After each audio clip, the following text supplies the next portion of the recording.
Hello and welcome back. I am Damien Edwards. And I'm Louis Desjardins. And we're going to talk to you about, I think this is called the ASP.NET 5 Deep Dive. I think so, yeah. Now, Louis is going to be doing all the hard work. I'm just going to be here to be his wingman today, basically. So let's throw straight over to Louis and get started. Sure. Well, I think the first thing we have on the list is taking a look at what are some of the new tools that are coming down the line that you might experience if you're going to be doing some of the work from the command line. If you're using Visual Studio and all things go well, you won't know they're there. But as far as being a deep dive goes, it's always nice to see where the pieces are and how they fit together. Yeah, we're going to rip the covers off and look at call stacks and do all types of good stuff like that. Mm-hmm. Cool. So the first one you probably bump into is used to be called KVM, and now it's called DNVM. DNVM. Mm-hmm. Yep. Okay. What does that stand for? .NET Version Manager, I think. Version Manager. Yeah, along with a DNX for .NET Executable, .NET Cross-Platform, whatever you want the X to stand for, I think. Okay, so we've got DNVM and we've got DNX. Yeah. Okay. So what do they do? Let's have a look at the screen. Sure. DNVM is a set of commands that help you manage the version of the DNX that you want to use. If you're familiar with tools like Ruby and Node, they're downloadable as a zip. And in order to get the first zip or toggle between versions that you've downloaded, you often use a utility. Okay. And that utility is called NVM or RVM, and in this case, DNVM. Okay. If you do a DNVM list, it will tell you how many of them you have installed. How many of what? These are the DNXs that you said before? Okay, Mm-hmm. so a DNX, so people who perhaps haven't kept up with ASP.NET 5, DNX is our portable CLR host. And so if you think about how the CLR in .NET works today, someone has to boot the CLR, and that's usually Windows. You know, .NET until now, it's either been Windows or it's been the platform you run on, say Windows Phone or something along those lines.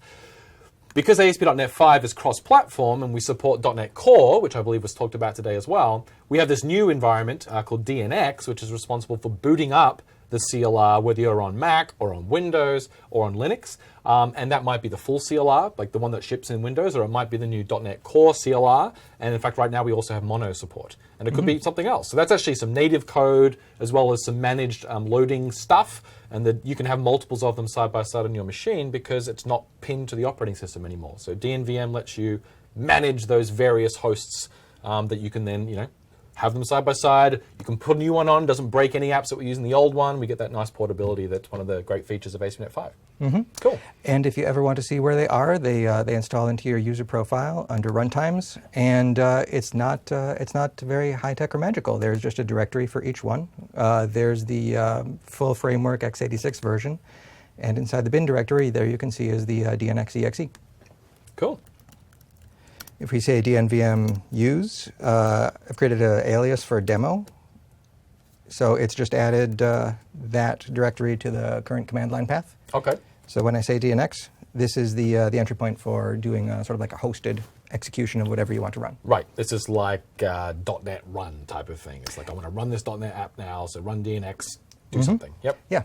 Mm-hmm. So I suppose the next thing is to create a... It's a great app. Right. Yeah. Let's jump over to Visual Studio to do that.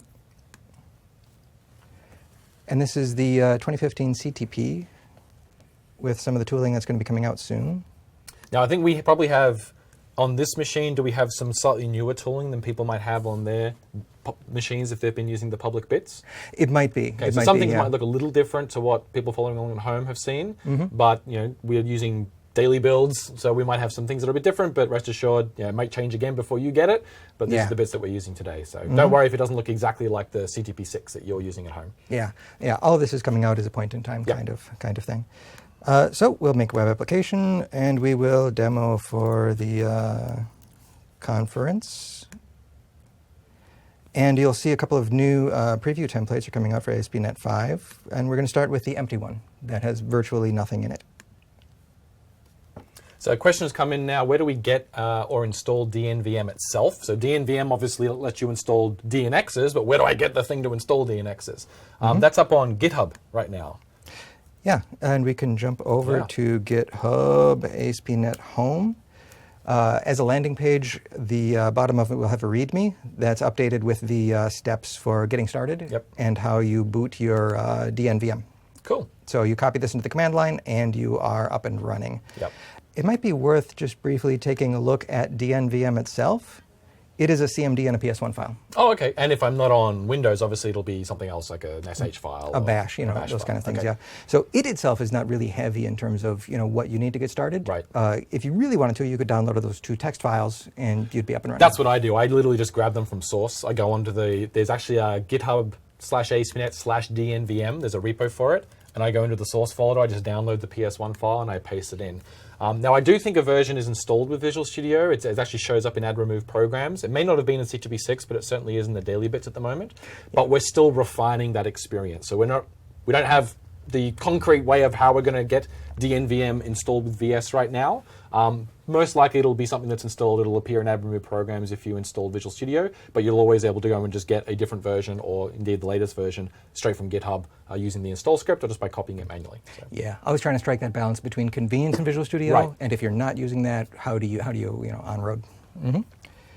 So we have a application that is probably something that's been seen. This is the trend that the stack has been moving to for a long time, and this is probably familiar to a lot of people who have seen these demos before, where you have configure services might be new, but configure has been there for a long time. So this is basically the very entry point of my application.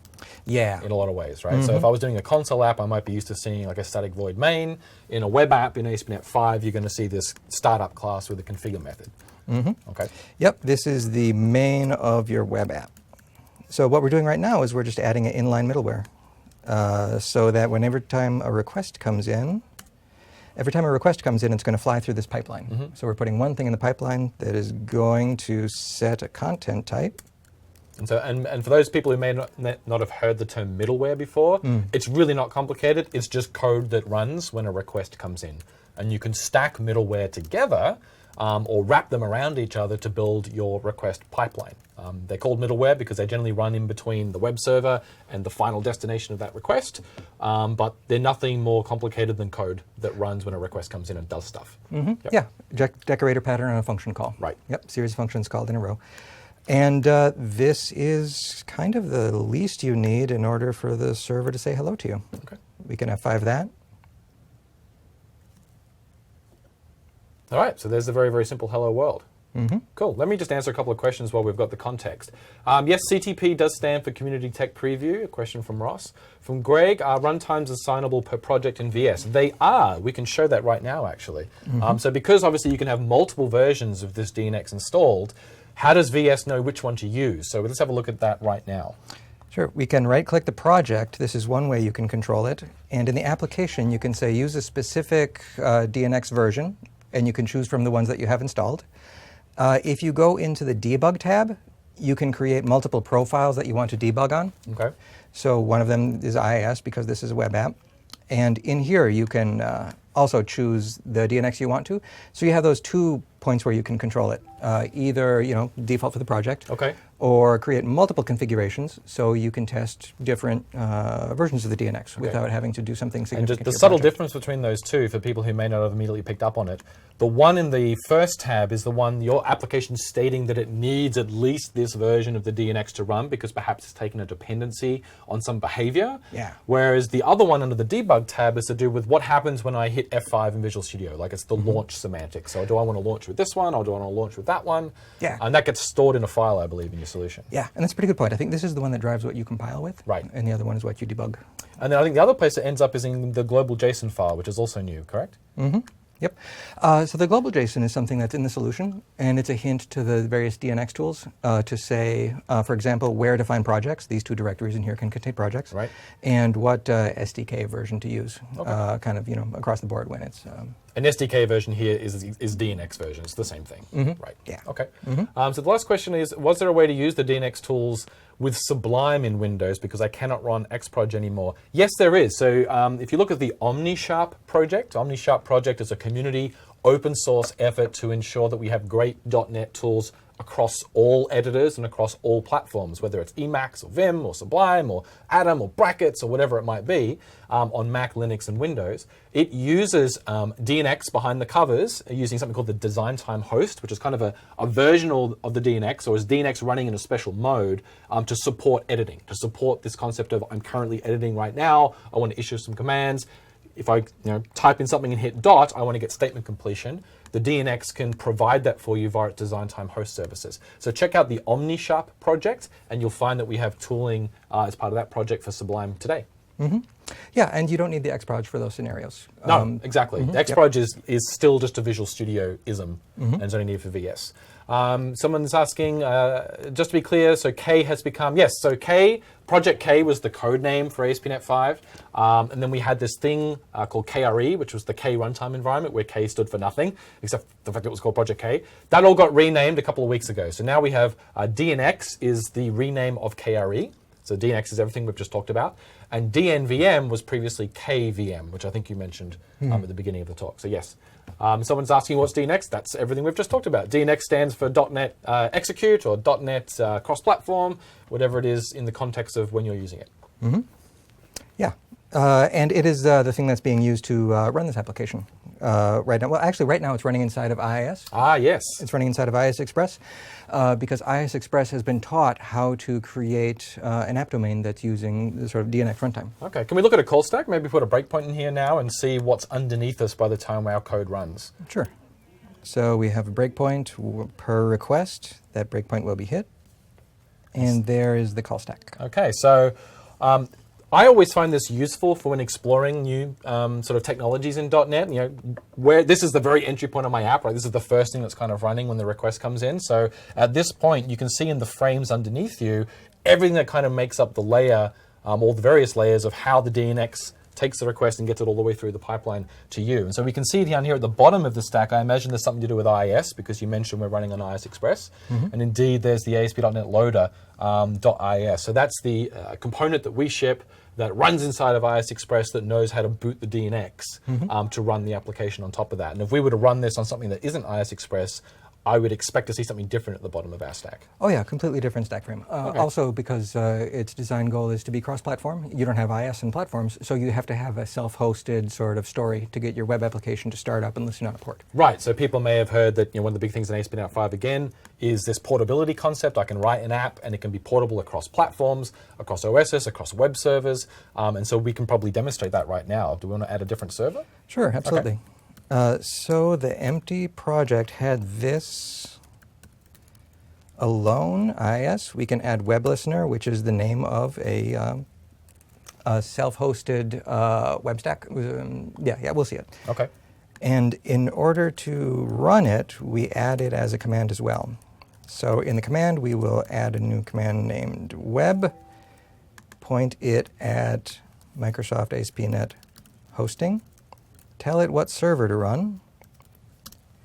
There's also a template that has this in it, but we're just typing it manually for the purpose of a demo. Live, yes. Mm-hmm. This is how we test to see if we know what we have written. All right, so we have added a self-hosted server, and we've given ourselves a new command, which is also simultaneously appearing as one of the things that you can configure VS to launch. Oh, fantastic. Yeah. So save the web command and choose it. And in theory, if you press F5 now, it has started up in its own process. Okay, so that's the web server starting now in that process. Yep. So the web command is run. It's gone through the hosting layer, started the server, and started our application. Okay. And that's on a different port. Mm-hmm. Yep. And that's hit our breakpoint. And we hit the breakpoint again. So this time the stack at the bottom, I would just expect not to see IIS anymore. What are we seeing instead? We're seeing a web listener DLL. Okay. Has a message pump to accept the requests from HTTP sys. Okay. And then they are passing right through the hosting layer into our application's code. Okay, so that's a nice I think, example of just how an application is portable across different servers just by configuring your project JSON to launch a different server underneath you. Yeah, and that's the nice thing is that none of the code changed. Right. You didn't have to add a program main. You didn't have to call a thing to say web application start the server. Right. It is a web application that can run self-hosted and an IIS, and it'll run on cross-platform if you copy it there. Okay, another couple of questions. Is there a way to save the active DNX version from the command line, because they've noticed that I should set it every time using dnvm use? There is. So there is actually a switch you can use, which Sure. Lou will show us now. So if you say dnvm use, there's a couple of things. For convenience, you can create an alias. You'll notice I have default and demo set as an alias for this version number, so I don't have to type in the full version number. But it's dnvm use and then the version number or alias and persist. And it tells you exactly what it did. It added it to the current process path, which is this command prompt, and it also added it to my user path. So now any command prompt I open or everything I run in the future will already have this in the user path. Okay, so -p basically says, save this, so the next time I come in, it'll do it again. Okay. Yeah. If you run without that, you'll see it's only changing the current process path. Got it. Okay, so that answers that question. Srini is asking, why are we choosing Owen by default? So technically, nothing in this stack is part of the Owen effort or standard. It was certainly inspired by aspects of Owen. In fact, the previous web stack that we'd worked on, codenamed Katana, we released a number of components. Signal was built on top of that. We had a version of Web API that was hosted on top of our Katana pieces.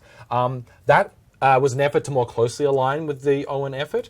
But this is kind of a progression from that. We've decoupled ourselves from trying to directly be based on top of Owen, but we still are compatible with things that may or may not come out of the Owen effort. So if you have an Owen compliant server, which can support the Owen app delegate, you'll be able to boot an ASP.NET 5 app on top of that. If you have an Owen middleware that is, again, programmed on top of the Owen func delegate, you'll be able to plumb that into middleware in here by way of adapters. But this stack itself is actually not associated with or built on top of the Owen spec directly, but it is Owen compatible. Right, it supports Owen as a feature. Right. It is not building on Owen as an architecture. Correct. So if you take a look at this response object itself, you can see that the HTTP context is a simple abstract class. It's actually newable. You can create these from your code if you want to for unit testing or other reasons.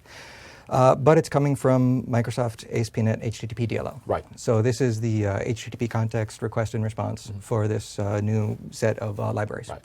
And they're not connected to any particular server. Right. And of course, the reason all these changes have happened at all is because in an effort to try and make ASP.NET 5 cross-platform, one of the big things we wanted to do was broaden the audience for ASP.NET 5 and also make it more aligned with the type of web applications people are building today with the advent of the cloud and rich browsers and mobile. The way we build web applications has changed. We needed to adopt some new application models in order to do that. So we took this chance to sort of step back, rethink how we would like the composition of an ASP.NET app to look like, taking into consideration things like running on Linux in production, running on a Mac for development, supporting more than one IDE, so not just Visual Studio, but any text editor you like. And as a result of that, and also being heavily reliant on NuGet and embracing open source and all those type of things, we've taken all that in the melting pot, and this is kind of the app model that we've come up with. So. Yeah, and being able to take advantage of your server features without being programming against a server-specific API. Right, that portability that we talked about before. Yep, fantastic. Yeah. We could take a look at, would you like to take a look at the DNX trace output? From Let's have a look at what's happening between the VS and the web server in our code here. One of the features I think we've talked about before is this in Visual Studio, while you're coding, you don't need to explicitly build anymore.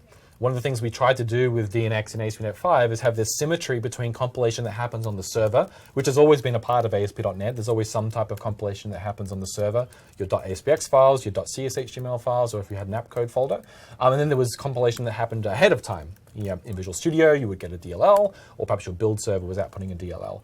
In this model, we wanted to enable kind of the best of both worlds. So we wanted to have this symmetry of the compilation between what happens in VS or on your build server and what happens on the web server, while also giving you the choice. Like maybe you want to deploy your entire site as source and then have it build on the web server when it first starts up. or maybe you want to precompile the whole thing up front and then deploy it as a package. So we support both of those things. The other thing it helps is that when you're editing in Visual Studio, you can have it running and you don't have to explicitly rebuild. You can just go to the browser and hit F5. So let's have a look at how that actually works. Sure. Well, what we just did was we ran set a DNX trace environment variable. This gets the runtime itself to be chatty. It's going to have a lot more output coming on its console output. Now, for people wondering why environment variables have become so pervasive in ASP.NET 5, I mean, previously I don't think we ever really worked with environment variables. The reason is they're universal. Like environment variables are on Macs, they're on Linux, and they're on Windows. So environment variables are a very good way of altering behavior of a process or a machine or a given user session because they cascade, they're hierarchical. You can set an environment variable at the machine level, the user can override that, and then an individual process can override that again. So we get real flexibility that is cross-platform for free, effectively. And it's really easy to set them. You go to the command line, type set, you can put it in a batch file, you can put it in a bash file. It's really easy to work with environment variables. And so what we've done is we've set that and then run the solution to launch Visual Studio. So Visual Studio had that environment variable set in its process. Okay. Which is why some of this output has appeared. Okay, so now we have a new output option in the output window, which is basically the log of the instance of DNX, which is currently running to support Visual Studio, which we sometimes call the design time host, or DTH. Okay? Yep. So DTH has started. It's listening on this port. And one of the things that we wanted to show here was running the web application inside of IS Express. Right. And Control F5 that. We should open this up again so we can see what it's trying to say to us at the bottom. A lot of log spit there. Yeah, it's chatty. It's chatty. Oh, that's what trace is for. It is definitely a okay, so we can probably see, we can see there that the web server, in this case IIS, has actually asked DTH, where are my assemblies? Because I didn't do an explicit build. Yes. If we were going to the bin folder right now, there's no assembly on disk. Right, yeah. Right, so where did my code go, right? So it already got compiled in memory by the DTH, or by this instance of DNX. So when the web server started up, rather than compile it again, it just called back to basically the DTH on that port that you outlined and said, can I please have the assembly? It's not on disk. I don't want to compile the code again. Just give me the bytes and I'll just load them into the runtime. And I think we'll actually see that in the trace. There's a call to get compiled bits somewhere in there. Sure. We can change the text, hit save, go back to the browser and hit refresh. And we'll see that the ASP.NET application started up and it asked the DTH for the current version of the assembly. Awesome. So it didn't have to compile it in memory. A lot of the reason this is done is for performance, for developer experience, for that sort of like that round trip, you make a change, you hit refresh, you make a change, you hit refresh. Because we noticed one of the bottlenecks in there, it caused a little bit of lag in the experience was that time it takes to do the first compilation. So it's acting as sort of like a compilation server. Awesome. And it's not a way that you run in production, but it is just for the local development experience. Right. And when we mentioned before the OmniSharp project and the cross-platform tools, it's using the exact same component here. So this design time host or this special version of DNX that can do this is part of DNX proper. So you can new it up and use it with Sublime, and you can use it with Emacs and any other editor that you want, even a web-based editor. And that is what OmniSharp is using to give the very similar type of experience in those editors as well. So we're actually sharing those open source cross-platform components between Visual Studio and other editors, which I think is really cool. Yeah. And if we have a demonstration of those, we should definitely make sure that the link to that is social. Yeah, absolutely. It is a fantastic thing to see working. Take this chance to have a look at some questions. Sia asks, how complicated will it be for an ASP.NET MVC4 business application to be ported to ASP.NET 5. Even with the qualification of business application, that's still a fairly open question. It really depends on your application. I will say that if you've stuck primarily to the MVC primitives or the MVC intrinsics, so if the vast majority of your code is simply, here's a controller, I'm using the DB context from EF, I just have basic business logic, then that code will port over almost directly. The controller APIs and the core APIs in MVC, filters, views, the view engines, they are still there. Those concepts still exist. The APIs have been changed in some places, but if you had a class that derived from controller, you were returning action results, that code will pretty much port over one for one. Well, let's add MVC to the empty application and see how we'll much have a look. Okay. So while you're doing that, I'm going to answer another question. You mentioned the DN VM experience will be better in upcoming VS 2015. I find it very difficult for beginners to use at this time. Well, okay, yeah, at the moment, VS doesn't provide any explicit tooling for, say, getting a new version of the DNX, or if you open a project that's set to use a newer version than perhaps VS currently has, it won't prompt you to download. We're still looking at that experience. To be honest, once we hit a 1.0, that will become less important for the vast majority of customers. Most people will simply use the version of DNX that comes in Visual Studio. But for people who are following along with our code as it gets checked into GitHub and perhaps using our nightly builds, you do have to think about managing what version of DNX you're using, and even the version of DNVM, because DNVM as a tool is also code that we change on a daily basis as we tweak the experience, and so you have to be sure to keep up ahead of that. Once we hit 1.0, you can just choose to stay on 1.0, and that won't be a problem for you until we release a 2.0 or a 1.1. Yeah, and right now it definitely is a moving target. Yes. And a lot of those choices are being made to sort of make as many of those changes early before getting something out that is a 1.0. Right. Yeah. So if you're looking for stability, do not use the bits off GitHub.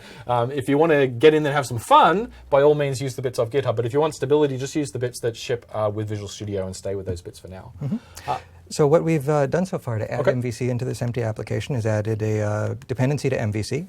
And in the startup class, we've added the MVC services and put the MVC handler in the pipeline. Okay. So just like run, the request comes in, it goes through here, hits the routing system, and gets sent off. To go the rest, and that's actually all that was different than MVC from before. We can now add a controller, which is right there. Home controller is a fine name, and this will all look very familiar to somebody who is coming from a MVC4 application. Maybe with the addition of attribute routes. Attribute routing. Perhaps if you hadn't have used the latest versions of Web API or MVC, you may not have seen attribute routes before. So this is a way that you can decorate this particular action with a specific path, which is why we didn't define any routes in the base. But you could still choose to do a default, the pattern-based routing, I think it's called, if you wanted to. Yeah. Both are available. This is less code for a demo. Yeah. Because we can press F5 right now. Oh, no, we can't. We returned a view. Oh, we don't have any views yet. No. Yeah. I wonder what the error is, actually. Yeah, let's not worry about that. Instead of returning a view, let's just return hello MVC. And we can just change the return result now, which is something we couldn't do before in MVC. You can just return a string. It doesn't have to be an action result anymore. Thanks to the merger of Web API. Oh, yeah. A lot of those concepts came together where if you're returning a complex object, it's going to be formatted. If you're returning a special object like string, it's treated as the content. Right. Okay, so there we are. Hello from MVC now running. Fantastic. And now that we're in here, the next thing that you're probably going to do if you have a well-organized solution is take a lot of your logic and put it in class libraries. Okay. So let's take a look at what a class library that's optimized for this particular set of technology ends up looking like. Okay.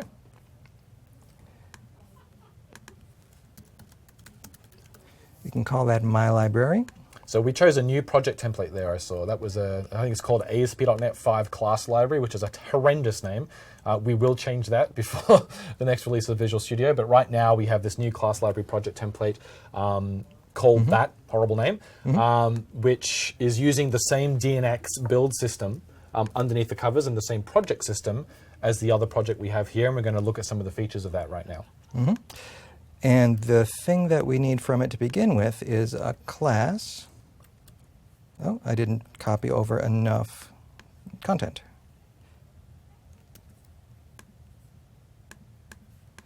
So just copying a class method body where we can set the culture to French. It can be anything, but in this case it's French. Demo code. Yep. It'll all make sense in a minute. And then we will add a reference to that from our web application. Okay, so that's just very similar to how you would do it today. You add a class library to your solution, you add a project reference from your web app to that project, and VS didn't crash this time. That's good. I think we tried this earlier today and VS crashed, but that's daily builds. It always has to crash at least once. At least once while preparing for the demo. That's good.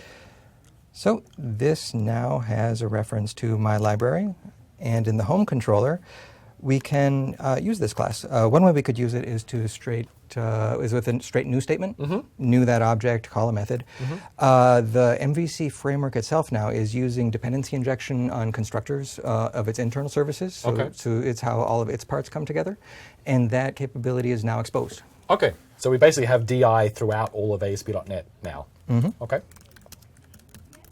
Which means even if it's a user-defined type, you can get your site's culture service in your constructor.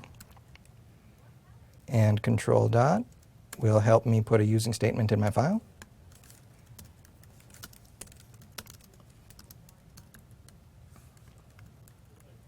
And it will also help me declare a read-only field. Very nice. I forgot to use the CTOR snippet. Ah, never mind. Next time. All right. And from here, we can call set culture. And then just to prove that it has had some effect, we can show the current time, which should have a different localization based on what a different format string. Right, so it won't look like American date, for instance. It should look like the rest of the world date string. So inside the project JSON, it's referencing my library as a dependency now. Okay. So the P2P reference looks the same as the project NuGet reference. Okay. And this should just light up if we press F5. Oh, no, it shouldn't, because it doesn't know that that's a service. Ah. This should actually give us a pretty good error. Oh, right. That it says the home controller was not able to find this service. Okay, so we probably need to register that somewhere, I guess, then. Yep, that's exactly right. In the startup, it is as simple as going services add singleton of my library. That line is enough to make the default constructor. So anyone who has worked with any IOC or Katana or DI system before, this probably looks very familiar to them. Yeah. And I'll take this opportunity to say you can plug in your own DI in here as well. There's a base set of functionality, but if you want some of the more advanced DI capabilities of autofact or ninject or structure map or any of those, you can plug those in here, and they've already worked on compatibility for this stack. That's exactly right. And the way you would do that is by changing this to have a return value. Okay. So you create your IOC container here and return it. Got it. Instead of just being a void. Okay. So now we should have seen an output that was formatted a bit more like what I expect to see dates formatted as. We got the 1803. day first. Perfect. Okay. And then if we come back here, we can comment that out and see that it will, well, like you would expect, come out with a different format. Okay. What if I don't want to use concrete classes? What if I want to have an interface and register that? How much extra work is that? Ooh, well, there's also the, we can take a look at that. Okay. By coming in here and saying, well, let's try another Roslyn feature. Okay. Control dot extract interface. And I love this. I absolutely love this. Assuming it goes okay. Just ignore the error. Yeah. We might have to close and reopen VS. That wasn't, even though it did an error, it still worked and came out with this interface. Okay. And then the startup class, we register it as a interface plus an implementation. Oh, okay. Super easy then. Yeah. Okay. Yep. In the first case, it was just treating the implementation as the interface. Okay. So the service was the same type. The service and the implementation were the same. And back in the home controller, we just add more eyes. Everything else is the same now. Oh, okay. And so now that's... Simple as that. Yeah. Okay. Easy to unit test too at that point. Yeah, absolutely. You just new it up and pass it in. Yep. Absolutely. Make a fake one for the test, and there you go. Okay. The thing that we didn't do just yet is there is a problem in that class if we try to run on Core CLR. Oh, interesting. Okay, so one of the things we said up front was that the DNX boots different types of CLRs, one of which is the shiny new Core CLR, the .NET Core CLR. We're building for both right now, right? But we're only launching one, is that correct? That is correct. Okay. And the way we can see we're building for both is that inside this class library, the project JSON tells which frameworks. Okay. So this is the full framework. DNX 451. This is a second DLL being created for the core framework. Okay, and so these little weird strings here, these are called target framework monikers. We abbreviate that to TFM, and if anyone has authored a NuGet package, that contains more than one assembly for different platforms, they'll be very familiar with these. Oh, yeah. Like NET 4.5 was the target framework moniker for .NET Framework 4.5. Windows Phone had WP 8.0 or something like that. And then there's a portable target framework monikers, which are quite large. This is just a couple of new ones to let you target DNX. Oh, sure, yeah. And you can put the other ones in that project JSON, like NET 4.5. And if you've been creating NuGet packages like that, you probably are familiar with creating multiple projects in order to get those multiple DLLs out. Right. In this case, you can skip that step because one project can create more than one TFM-specific DLL. Ah, okay. So that's what this drop-down in the top left is. It will show you which TFMs you can compile against. Okay. And by toggling it, it will give you the IntelliSense. Okay, so previously you would create multiple projects. One project would target .NET Framework, the other one would be a Windows Phone class library. I might share my files between them using linked files, and then I would do if-defs, like hash if, like a compiler directive, in order to have code that ran on one but not the other. Yeah. So this new project system we have can do all of that within one project. Right, yeah. Okay. And by toggling this drop-down and saying core, we start to get more squiggles that are telling us the things that we're doing, which won't run everywhere. Okay, and we call that feature Combined IntelliSense. So if anyone ever hears us talk about that, Combined IntelliSense is the feature of this new project system that will tell you, hey, this method is available on 2 of the 3 target framework monikers that you've selected, and you can choose the current context with that drop down in the top left-hand corner. So you said that there's a problem with this API that we're trying to call when we're running on .NET Core. Yeah, this specific API is not available on .NET Core. Okay. You need to do something slightly different, which is to use the globalization. Okay, so we're going to add a dependency underneath .NET Core specifically now to pull in an extra package, I guess, that has the API that we want. Yeah. Okay. So by pulling globalization, we can come back into our code and if-def it. If full framework, do that. Else if we are on DNX Core, do something slightly different. Okay. Which is just going to be setting the oh, there's a, okay. Yep. Yep. Most of the APIs, the team has done a fantastic job getting all of the C# APIs back in the same shape, back in the same footprint. If you do happen to bump into a case where something is still different and you need to code around it, this is an option that's available to you. Okay.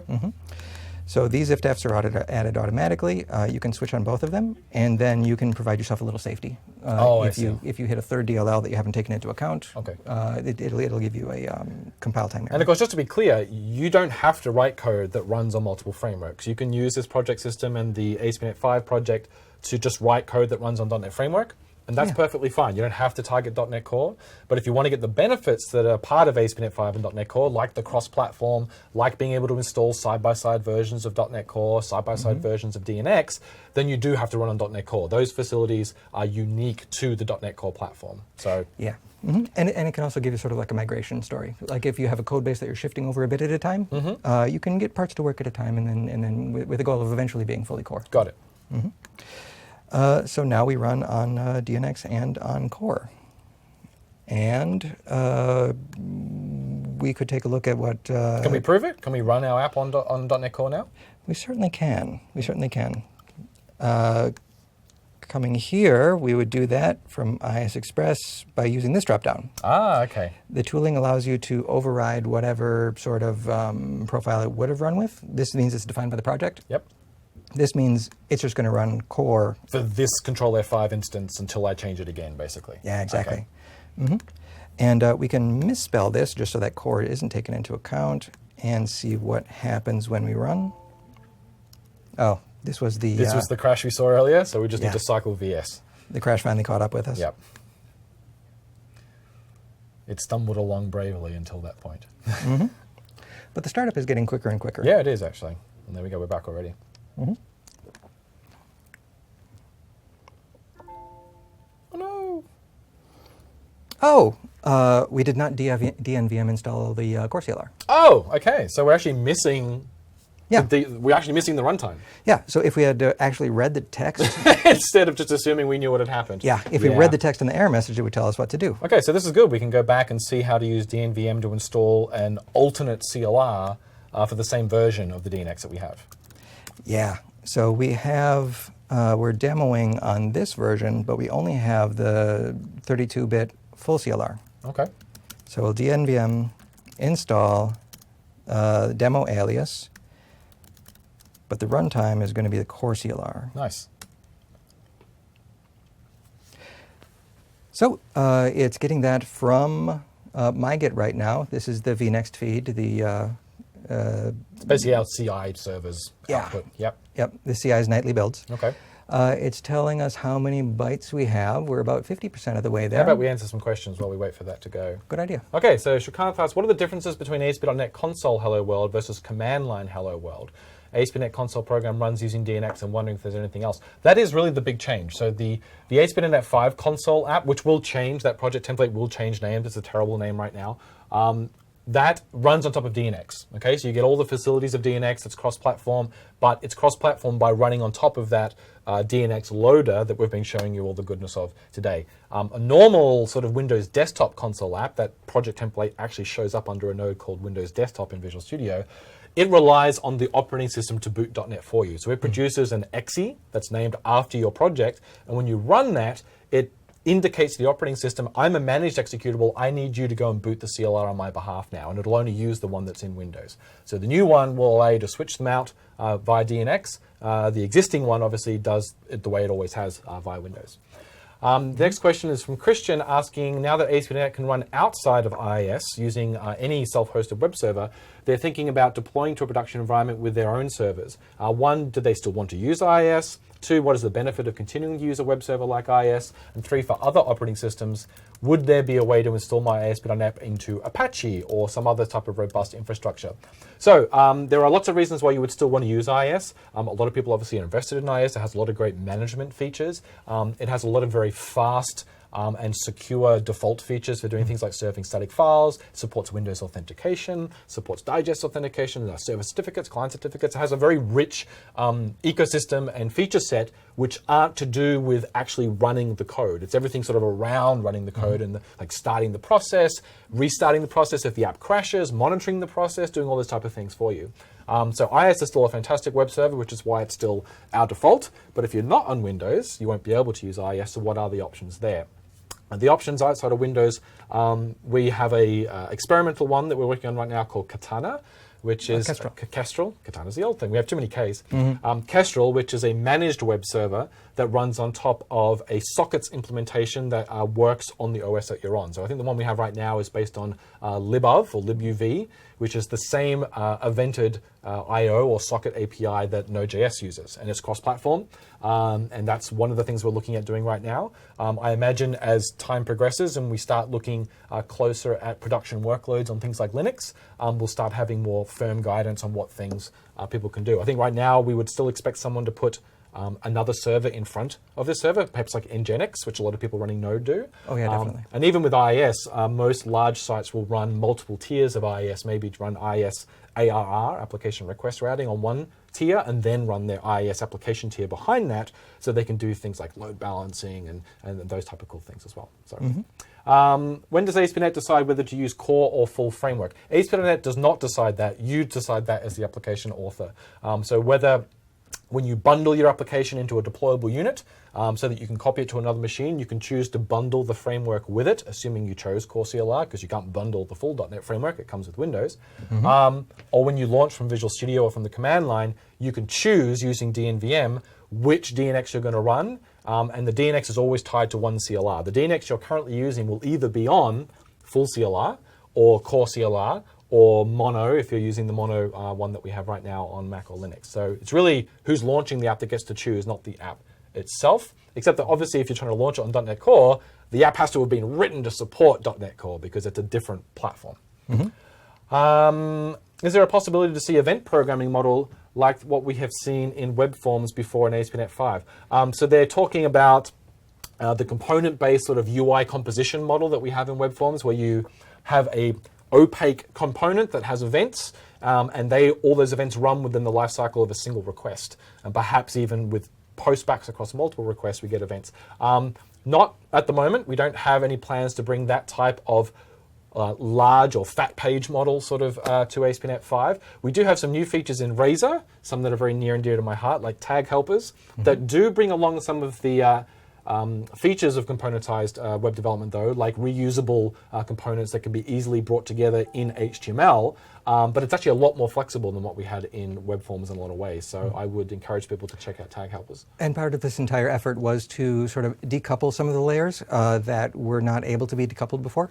So if something like that did come along, it wouldn't even necessarily be part of the server. It would be, additional packages you can bring in. Absolutely. And anyone would be free to build a framework that was more control event driven within the scope of a request if they wanted to on top of this, because it's a lot more open than it was perhaps previously. Yeah, and MVC is an option we offer, but there are also third-party web frameworks you can explore. Yeah, absolutely. And we or some of them might follow some of those design concepts in creating a framework like that in the future. Right.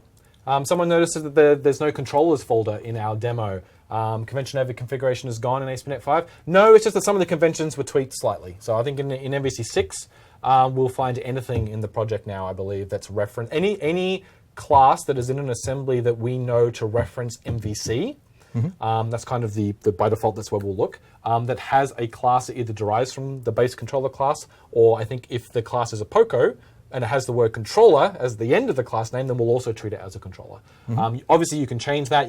That's all pluggable. There's all options for doing that, but that's just a slight tweak to the convention from MVC previous. Will MVC request go through the CTX variable in the startup file? Yes.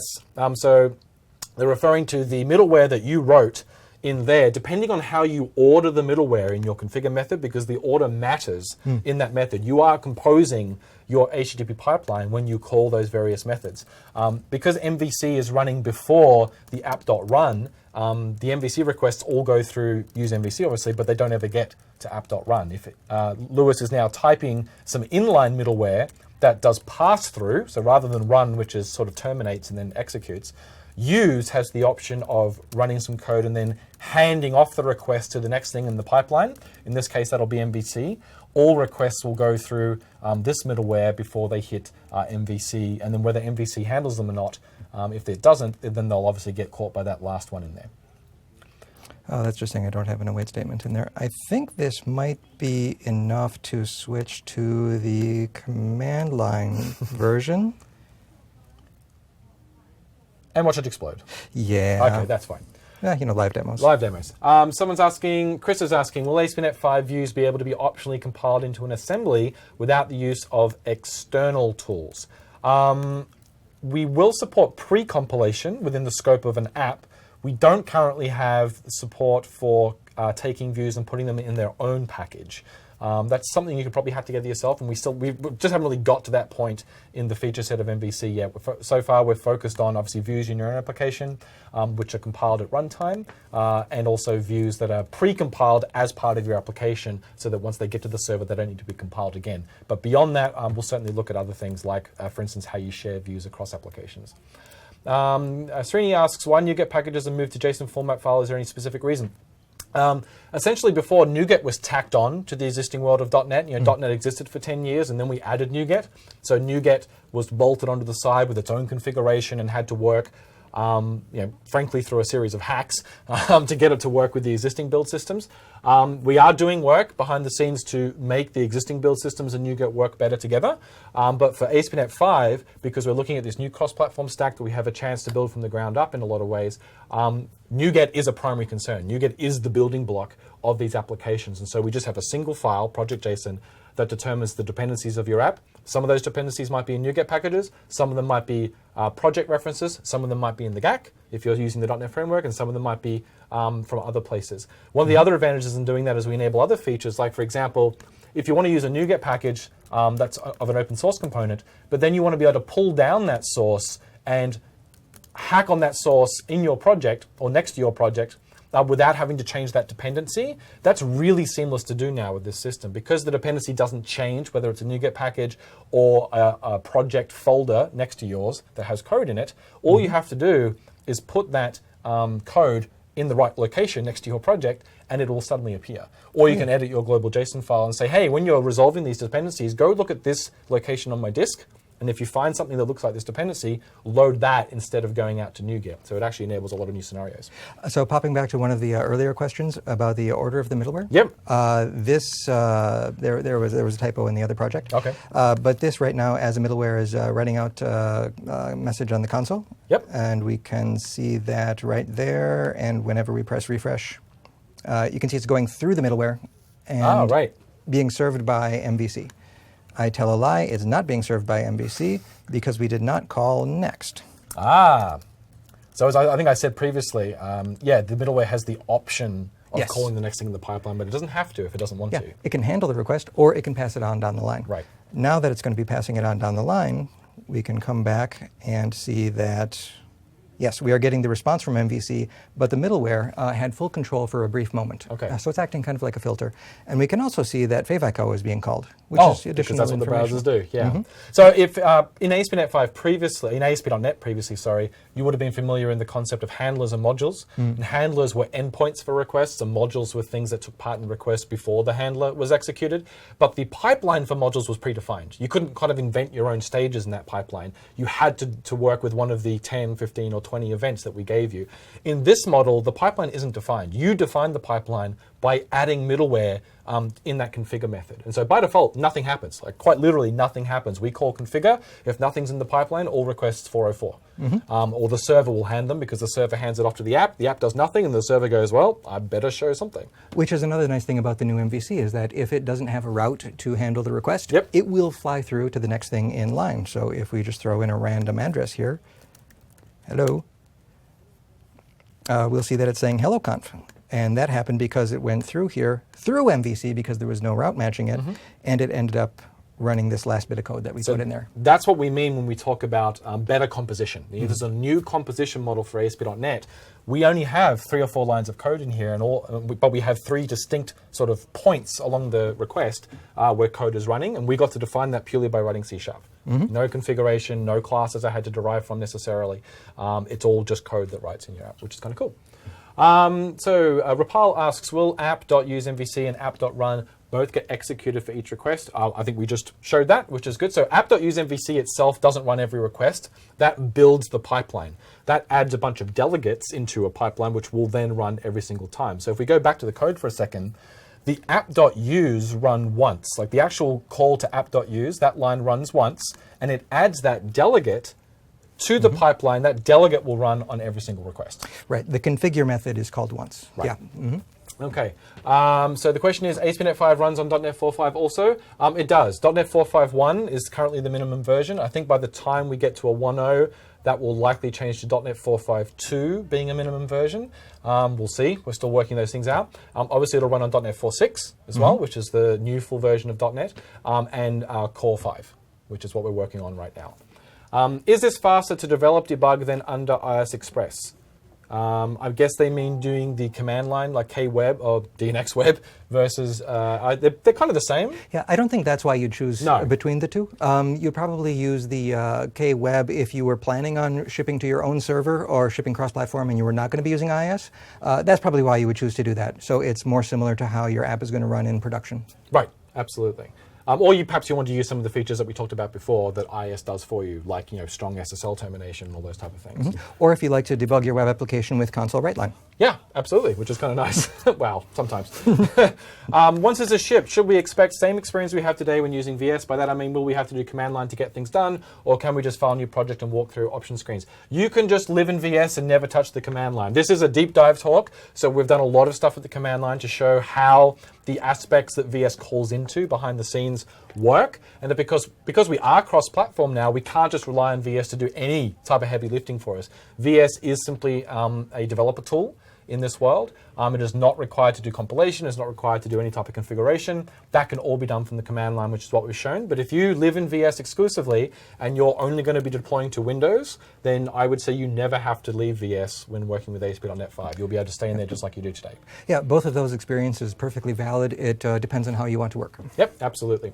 Nicholas Peterson asks, why can't we reference user assemblies in ASP.NET 5? This will be the last question. When targeting full .NET stack, it's just not baked yet right. Why can't we reference user assemblies? I'm not quite sure what a user is. A loose assembly, maybe? Yeah, right-click reference browse. Yeah. Yep. Okay. So that will be coming. It's just not done just yet. So that was our last question.